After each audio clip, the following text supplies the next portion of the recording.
Bu modelimizdə fərqli alətdən istifadə edərək bu çəkimi etməyə çalışacağıq.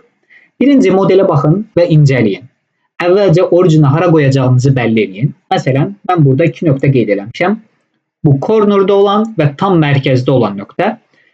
Dediyim kimi, bu fəza olaraq düşünürüksə, bu hissəni fəzanın tam ortasına, originin tam mərkəzinə biz öz modelimizi qoymalıyıq ki, daha düzgün bir formada ölçüləndirmə edə bilək.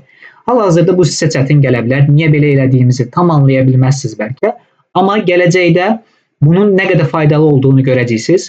İstər partlarda, part çəkimlərində 3D, 2D və ya montajlarda və ya texniki rəsmlərdə bu kimi şeylərdən istifadə etsəniz, düzgün formada, düzgün texnika ilə çəkim etdiyiniz müddətdə heç bir zaman çətinlik çəkməyəcəksiniz və modellərinizi çox rahatlıqla model edə biləcəksiniz və düzgün formada edəcəksiniz.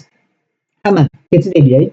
Burada gördüyümüz kimi square'dir, yəni hər tərəfdən eyni miqdarda məsafəsi olan square'lər çəkilib burada.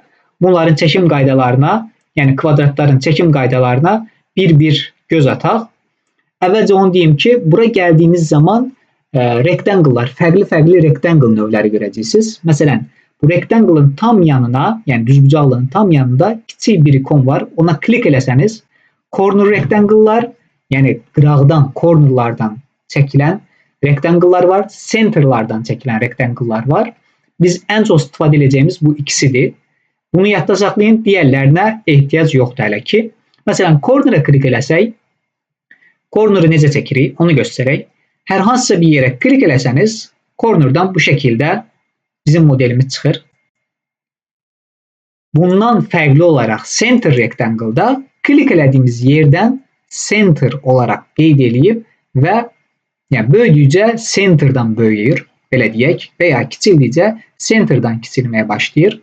Bir də göstərim bunu, məsələn, corner'a gedirəm. Corner'dan çəkim etdiyim zaman bu şəkildə sadəcə corner'dan başlayır və böyüyüb balacalaşmaya doğru gedir. Burada isə center'dan istifadə edib bu şəkildə center'dan böyüyüb balacalaşır. Bunların indi hamısını silək. Biz burada center'dan istifadə edək. Klik eləyirəm, hal-hazırda center'da olduğumu bildiyim üçün, yəni buradan istədiyiniz kimi dəyişə bilirsiniz, sonra klik eləyə bilirsiniz istəsəniz.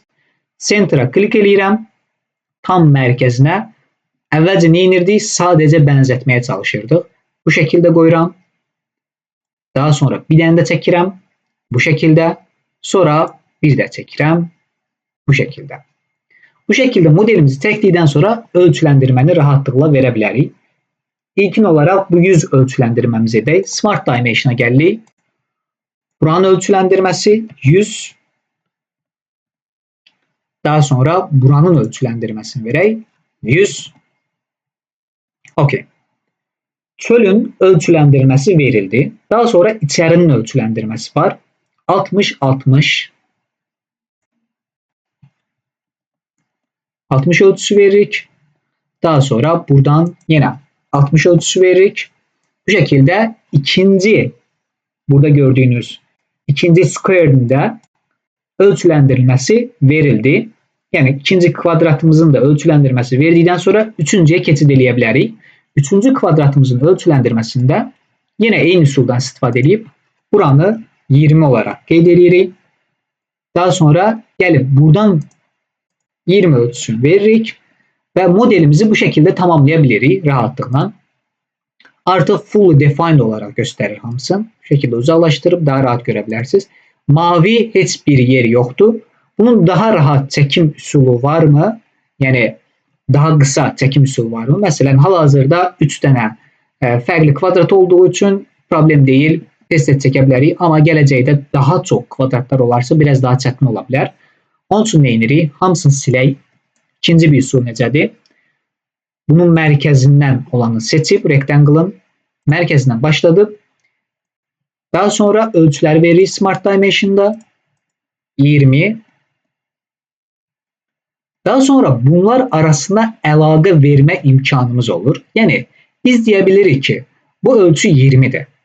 Mən bu line'ın da 20 olmağını istəyirəm. Məsələn, bu ölçüyə, yəni bu line'a klik elədiyim zaman və kontrolu basıb saxladığım zaman diğerinde seçtiğim zaman avtomatik olarak burada yeni bir pəncərə çıxır qarşımıza. Buradan da equallıq verə bilirik. Yəni bu line'la bu line'ı bərabər elədirik. Bu 20 ise bu da 20 olsun. Equal eləyirik. Avtomatik olarak bərabər olur. Burada heç bir ölçü göstərmir ama equallığı göstərir. Bu nə işimizə yarayır? Biz tez modelimizi modify yəni dəyişiriksə bu bizim çox işimizə yarayır. Çünki ola bilər ki bu 20 ölçümüzü tez dəyişə bilərik. Məsələn bu 20 ölçümüzü 40'a dəyişdik tez. Avtomatik olarak diğeri dəyişir. Çünki bir-biri arasına əlaqə vermişik. Əlaqəni də bu şəkildə yavaş-yavaş sizə izah edəcəm. Yəni daha tez, daha sürətli formada çəkim stillərdir bunlar. İndi Ctrl Z eləyək, 20 verək. Daha sonra bunları da eləyə bilərik, amma başqa bir üsul var, daha rahat bir üsul var. Ondan da istifadə edə bilərik. Nədir üsul? Offset entities diye bir alet var ki bunları offset eləyə böldü veya kiçildebilir. Mesela offset'e klik elədiyimiz zaman daha sonra buradan ne kadar offset eləmək istədiyimizi seçebiliriz. Buradan gördüğünüz gibi 20 offset eləmək istəyirik biz. Çünkü bunlar arasındaki mesafe 20'dir. Bunun çölünden bunun içine doğru mesafe 20 olduğunu gösterir. Ve burada da 20'dir. Direkt ikisini de 20-20 verip bu şekilde offsetleyebiliriz. Hemen göstereyim offset ne işe yarayır. 20'ni seçirəm. Daha sonra bura klik elədiyim zaman bu xəttə hər hansısa birinə klik eləyə bilərsiniz, fərq eləmir.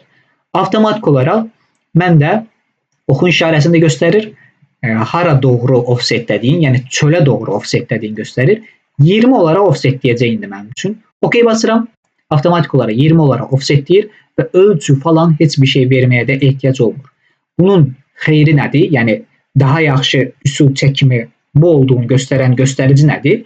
Bu 20'ni yenə dəyişdiyim zaman mən, məsələn tutaq ki bu 20'ni dəyişirəm 30'a və avtomatik olaraq offset'e uyğun olaraq bütün modelimizin yəni ölçüsün hamısını birgə artırıb və ya azaldabilir.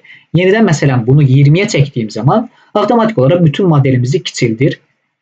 Yenə eyni metodikadan istifadə edirik. Offset entities'e gedirik. 20 ölçüsü var. 20 istəyirik onsuz. Bura klik edirik və yenə OK bastığımız zaman yenə 20 ölçüsü verir və bir-biri arasında əlaqəli olan kvadratlar çəkmiş oluruq biz. Bu kvadratları tez modify eləyə bilirik, yəni dəyişə bilirik. Yaddan çıxarmayın. Mexanika dizayn mühəndisində ən çox istifadə olunan üsullar dəyişən modellərindir. Yəni dəyişən model üsullardır. Tutaq ki bir şirkətdə işləyirsiniz. Bu şirkətdə sizdən yəni bir modeli gündə bəlkə 10 dəfə, 20 dəfə dəyişmək istədiklərini deyəcəklər. Məsələn, tutaq ki bir model çəkmisiniz və çox kompleksdir. Ölçülərin falan hər şeyini vermisiniz və 2 saat vaxt sərf eləmisiniz bunun çəkiminə. Sonra deyirlər ki 2 dənə ölçü var ki biz onu dəyişmək istəyirik.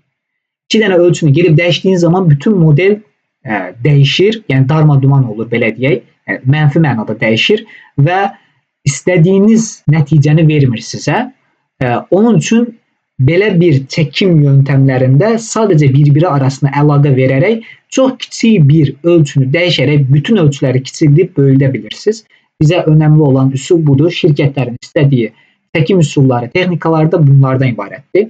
Dediyim kimi, məsələn, gəlib deyəcək bu 20 ölçüsün mənim üçün 50'ye çevir. 50'ye çevirəcəksiniz və bu ölçünü 50'ye çevirdiyiniz zaman siz 50 nisbətində digər ölçüləri də dəyişmək məcburiyyətində qalacaqsınız əgər ayrı-ayrı çəksəniz. Amma bu şəkildə bir-biri arasında əlaqə verir və tez bir şəkildə çəksəniz, düzgün texnika ilə 50 ölçüsün gündə 10 dəfədə, 20 dəfədə dəyişərək sadəcə 2 saniyə vaxtınızı almaqla sizi yəni çox uzun müddətli işlərdən qurtara bilir. Bu sadə modeller olaraq düşünməyin. İşdə çox kompleks modellərdən istifadə edirsiniz, çəkimlərini edirsiniz. Bu modellərin dəyişimləri də daha kompleks olur. Onun üçün çox vaxt ala bilir. Keçək bir sonraki modelimizin çəkimlərinə və sizə başqa alətlərdən istifadə qaydalarını göstərim.